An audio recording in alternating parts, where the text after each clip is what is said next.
Hello and welcome to the Get Clear Show. I'm Laura Wing. I'm your host. Well, as you can see, I'm sitting here today once again with Mr. Invisible. Mr. Invisible, welcome to the show. Well, thank you. Thank you very much. So, I would like to share with our audience that the last time Mr. Invisible was with us, we talked to him about what it was like to be invisible and some of the pitfalls to that. And like I do with most of my guests, after the show I had the opportunity to visit with them about things that maybe they don't necessarily want to talk about on camera. But one of the things that Mr. Invisible and I discussed was that perhaps he should start using his invisibility a little bit more and sort of explore this world that he's in. And just because he's invisible, he shouldn't let that hold him back. And I understand that since we last spoke, you went on an amazing Thanksgiving adventure. Is that correct? Well, yes, I did. I got to thinking about how my clothes had turned invisible, and That's the right. fact that we had trouble with the infrared thing, and I remembered from long ago when the military was having the same issue with infrared stuff. They came out with the new battle fatigues. So I just I got some of the battle fatigues from a Army surplus store, and just basically lived in those for however long until they became invisible. So I went to the airport and checked it out, and I was able to take a flight. I am so excited about this, Mr. Invisible. I love when I have the opportunity to visit with somebody and encourage them to step out and do a little bit more than maybe they would originally have thought of. It's just a good feeling to know that I was able to give you some ideas and some thoughts that got you thinking. And so you got these battle clothes, what did you call them? Battle fatigues. Battle fatigues. And I understand they sort of, because they are put out by the military, they stop or block the infrared. Is that how that works? They confused it enough that I was able to go ahead and walk past without getting noticed. Oh, okay, I see. So, you made it all the way to the White House, am I right? Yes, my flight took me to Washington, D.C., Wow. actually, just And outside. let me make this clear for the audience. You snuck onto the flight, right? Yes, I did. I have to admit, I found a late night flight, and actually there was nobody sitting in a nice seat in first class, and I got to sit in first class. Do they really treat people better in first class? Well, not if they're not seen. They don't get treated any better. That's right, I forgot. And I'm so used to you being invisible, I guess I just assume other people realize that, but of course not. Yeah. No, I didn't even turn on the TV or anything. I didn't want to be, raise suspicions. So, but I did get to fly for free, and I didn't get to drink anything, and that was okay. That way I didn't have to worry about getting up and trying to find the restroom. So it was okay. Well, there you go. It's a win-win.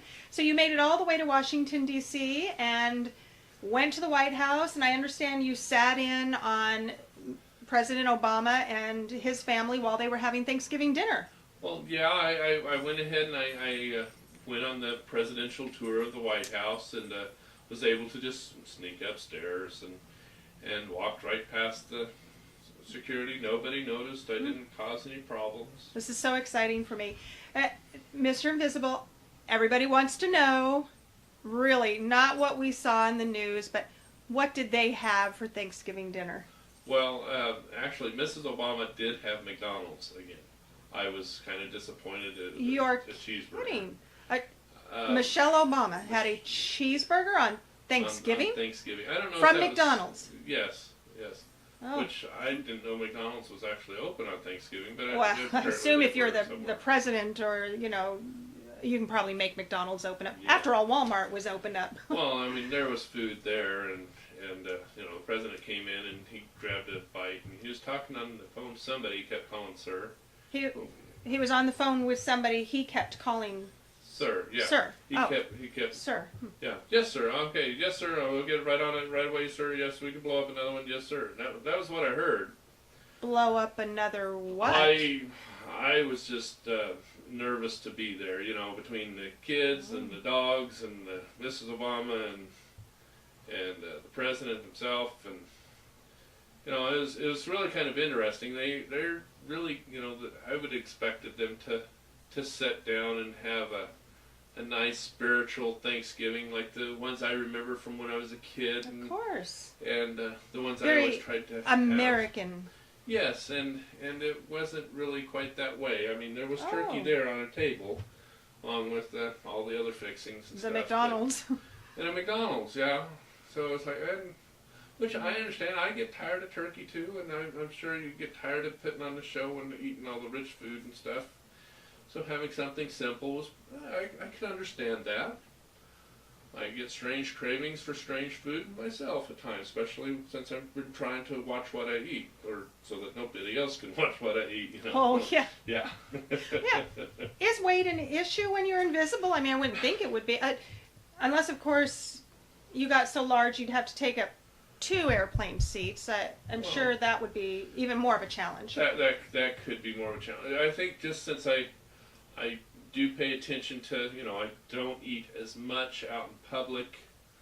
I have a tendency to eat. Probably helps keep your weight down. Yeah, somewhat. Yeah. Which is really hard to know if my shirt's fitting or not anymore. I just gotta, it fits. Well, you don't have to worry about matching. That's well, always yes, a good I thing. do. They both need to be the same kind of transparent.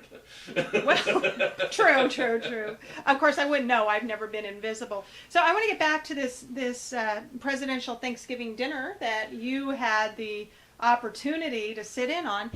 I think most of us would like to know more about this person that President Obama was calling sir and what it is that they plan on blowing up. It sounds like you got out of there shortly after this. I did. Well, the president really didn't stand still. He was, kind of on the phone and walking around and nibbling, and his wife slapping his hand when he tried to grab a piece of chocolate or something, and he. Wow, typical American type. Well, yeah. And then he walks out of the room, official business and all, and the way the doors closed right behind him and stuff, there wasn't really room for me to kind of dive in behind him or anything. Did you get stuck in that room? Well, I did end up spending the night in the White House. I did have to wait until a tour came the next day. Did they have a Black Friday tour? I wasn't. They did. But I think it was just some of the staff's family or something that they were coming in for just kind of a meet and greet. Oh, so not like an official it public tour. Official Okay, I see. Public tour, Yeah. I would think that they would take the day off like the rest of us. Yeah, well, yes. All the public servants really, except for Secret Service and park officials, I guess, are officially off for the day after Thanksgiving. Yeah. I would like very much to publicly thank you for, sort of stepping out and taking on some of these adventures that I know in the past you were a little nervous or a little afraid to do, but for doing that, not for yourself, but for the rest of us. I feel that it's a very selfless act. You're sort of giving, you're allowing us to find out things that we would not otherwise find out. We only get one side of the truth, if you will, from the media, and you're willing to go places that the rest of us are not able to go, and in some ways really risking your own well-being in doing that. And I really want to thank you for doing that for us. Oh, you do have a leg there. Wow, nice. So I want to again thank you for that, and I'm sure our audience thanks you. And you and I have talked, and you will be doing some more of that. And Mr. Invisible will be sharing some more of his episodes and adventures with us. Well, yes, my ending up in Washington D.C. was mostly accidental. It was my first time on an actual airplane since being invisible and seeing what the pitfalls might be, and that plane just happened to be going there, and so I did get to walk around the Smithsonian a little bit and didn't get to go inside very much, peek in the windows and everything.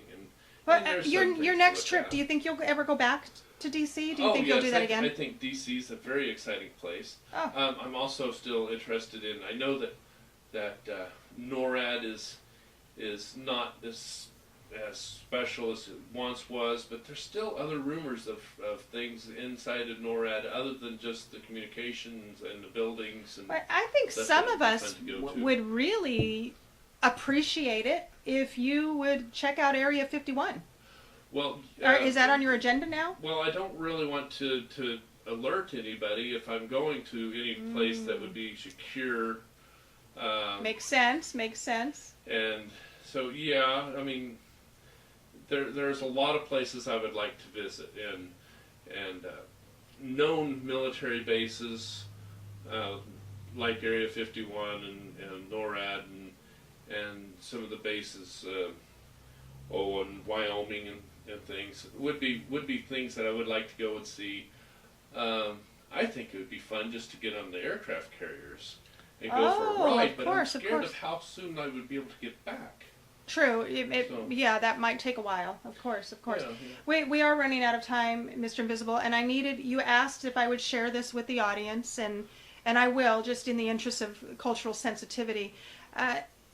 Those of you who have never been invisible, myself included, we live in a day and age of political correctness, and I understand that rather than being called invisible, you would just feel as if people were being more sensitive to you if we would understand that you were just, how shall we say, like visibly challenged.